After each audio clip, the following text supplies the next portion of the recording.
Welcome, Dr. James Beckett, Sports Card Insights. I got a box of 2022-23 Upper Deck Hockey Series 1, a hobby box. Connor McDavid on the front of the box. Not a lot of fanfare there. It really talks about the sell copy. Is not much on the very front. 8 cards a pack, 24 packs per box. On the side panel, talks about the new insert sets, which I think it's good to have fresh new insert sets, as well as obviously prominently figuring on some of the side panels, the long-standing Young Guns. So that's probably, other than some of the tougher inserts, you'd want to get Young Guns that just has a great following. The canvas, the other kinds of things, those are interesting, but a lot of hockey card collectors, I think, do complete sets. The question is, though, if you bought 2 boxes, I just had one, but I think I've got the makings. I think if I bought one more box, I'd have a good chance of having a short set, the first 200 cards. I'd have a very good chance, I think. If I didn't have it, I'd be so close that I could trade or buy pretty cheaply to finish out. So I could get a short set, a 200 card set, the 250, obviously with my 2 boxes, Series 1, I'd be pretty close to the first 200, but I'd be not very far along with the Young Guns. That's the allure of the short printed, high numbered Young Guns. So I'd have to buy several boxes to do that or trade. So that's a part of the supply and demand equation for Young Guns, which kind of, like I said, drives the product.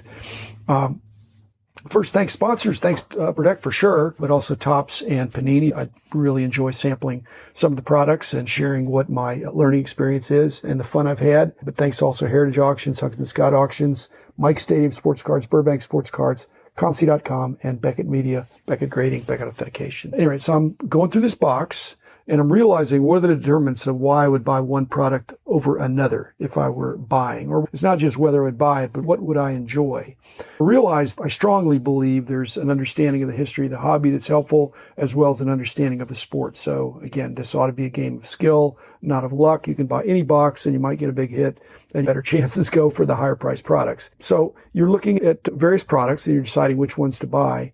First of all, you probably ought to decide what sport, and it ought to be the sport that you really like or understand or recognize or follow. So when I go through hockey, I realize what I am not doing now, which I did a couple decades ago when I was in the thick of it with hockey, actually 2.5 decades ago. If you're going to collect hockey, Upper Deck, and the larger base sets, you really need to know the rosters of the teams, not just this year, but you need to have some understanding of players that are on the overall rosters, a complete list, even the third liners and all that stuff. You certainly ought to know starters or the ones getting most of the ice time. It'd be helpful to know the draft picks, the higher draft picks, obviously the Young Guns. You'll know when you have a Young Gun. That's good. You ought to know the all-stars in the sport, the captains, the legends, those that have a good following. So those are all the things what I used to do and what I would do if I were going to dig deeper into hockey. But at this point, I'm probably not, but I'm still going to enjoy it because I do have some level of recognition, but it's more on the legends and all-stars and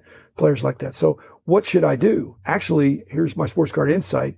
I think the less you know about the sport and the less you know about the players, the more you need to move upstream. Unless you want to buy these boxes that have lots of cards in there and go through them and do like when I was a kid, you'd go through, each card would have some value and you'd read the backs and all that stuff. But failing that, you need to move up market to these boxes that have less packs and less cards per pack, because then you can study up on what you got. It's hard to open up a box of 192 cards and read each one, realizing that most of the base cards are not going to be worth a whole lot. They might be worth somebody that's trying to complete their set.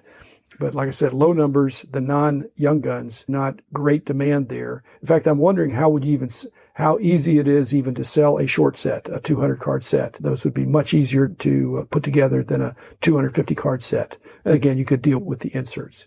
Anyway, the whole idea of the game of skill rather than the game of chance is to be able to recognize value when you see it, whether it's based on the demand for the card or the supply of the card. There's lots of inserts, but some of them are easy and some of them are tough. When you get serial numbers, you think, well, that's a piece of cake. But there are some non-serial numbered inserts that are way tougher than serial numbered inserts. So the serial numbers can be somewhat misleading. It's probably better to have a serial number card than a base card in most cases, but it's not the whole story. This particular product, I don't think I got any autographs or game used. That's just not the feature of this product. Upper Deck's putting out a product that has more of a comprehensive checklist, some interesting inserts, some really good looking cards, and the continuity of the young guns. So what am I going to do when I have all these base cards, some of which are decent and all are decent, but some are better than others? I have my players that I collect and alphabetize and put together. And then I have some others that are local teams like the Stars. And then there's others that are just base commons. And so everybody knows almost in every sport, offense is better than defense. Scoring is better than not scoring. And playing on a good team or a popular team is generally better than playing on a bad team, because if you are on a good team, assuming you get the ice time, if you're on a good line, then it ought to improve your stats. You ought to have more goals and assists. And obviously the teams that are doing better get into the postseason, get into the playoffs. And if they work their way through that, again, that's more visibility for the player and more opportunity for postseason recognition. The problem with hockey is that I don't know, and maybe people are doing this, but I used to watch ESPN pretty religiously back in the day and try to do some of the highlight shows, but that's mainly replays and scoring things. But collectors are doing the same thing. They're seeing what I was seeing, to where there'd be more demand for the players that are getting the most attention from the media. But watching games at double speed, playbacks, fast forwarding till you get to that's hard to do in hockey. I guess you could fast forward till you get to a goal and then rewind a little bit figuratively and then see how the play developed. But mostly it's who got the scores, who got the assists, and how many saves did the goalie get. Speaking of goalies, when I do go through and do my player sort, and I first pull out those that I'm going to alphabetize, that are the players that I collect and the local guys, I put in the commons pile to give away, like to Rich, like I do sometimes. I generally keep the goalies, because even older goalies, it's amazing how, if you look back over the history of hockey, there have been more than one situation where an older goalie got hot in the playoffs, was just the backup and just got on a roll. So that's happened before. So don't give up on goalies. I don't want to give up on the young guns. But other young players that are in their second, third, fourth year that haven't made any all-star appearances or any kind of a recognition, if they're defensemen, I think I need to just move on from this. If they're a forward, if they're scoring on the offensive wing or center, then I flip on the back and I just say, is this person in their prime or moving into their prime? What if they're a defensive forward? That's not a lot of hobby love there either. But again, it's hard to do that if you're like looking them up one at a time, if you haven't been following the sport. Now, this is in contrast to football, which I watch a lot of football on Sunday. And there's a lot of highlight and replay shows where there's a lot of discussion of who the players are that people are collecting. Same thing with basketball, lots of highlights. You can look and see who's scoring, because everybody's supposed to be scoring to some degree there, and who's getting voting for MVP and all-star kinds of considerations. So basketball, for me, it's easy. I've always kept track of that. Football, not as hard. Baseball, to be honest, I'm starting to fall behind a little bit on baseball with the young players who know about the ones that everybody knows about.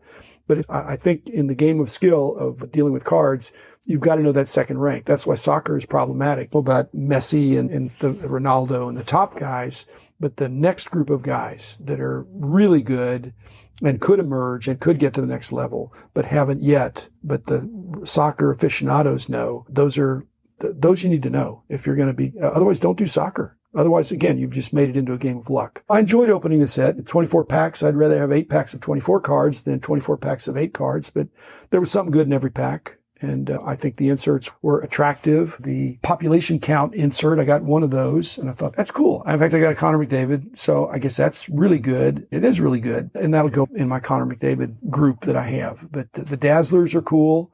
But as I work my way through the dollar box, if I work my way toward the northern part of the United States or Canada like I used to go to, the Dazzlers are decent. I think they're 1 per box.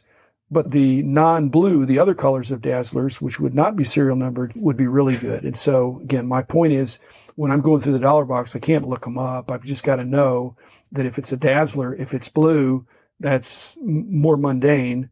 If it's a different color, then I'm going to jump on that for $1. And same thing with the young guns. If they're the acetate ones, I probably jump on that. The other ones, I might make the assumption that if it's in the dollar box, it's not a great card. It can't be a great card unless the dealer missed it. And if they're going to miss it with something that has reasonable supply, unless it's a low supply thing, I'm probably going to pass it by. But you have to know that. And as I said, when I open a box, I get to see it's 1 per box.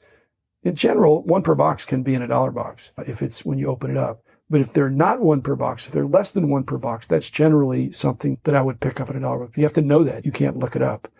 And I think the people that really know these products, and Upper Deck loves this, is the fact that if you open up a whole bunch or you go watch some breaks, you get a feeling pretty quickly of who the players are that they're talking about and what the insert sets are that get the oohs and ahs. Thanks, Upper Deck. Again, I just think the way I'm going to do hockey now is more on the more exclusive things where I don't have to slog through 192 cards, but I get one of the boxes that's less cards per pack and less boxes, and probably more of a premium brand, but that's okay. Again, I just think you got to find your niche and the knowledge of the industry and the players. And unless you're just trying to get a base low numbered set, I think it's almost like the bigger the set, the more cards in the set, the less that set is for quote unquote investment.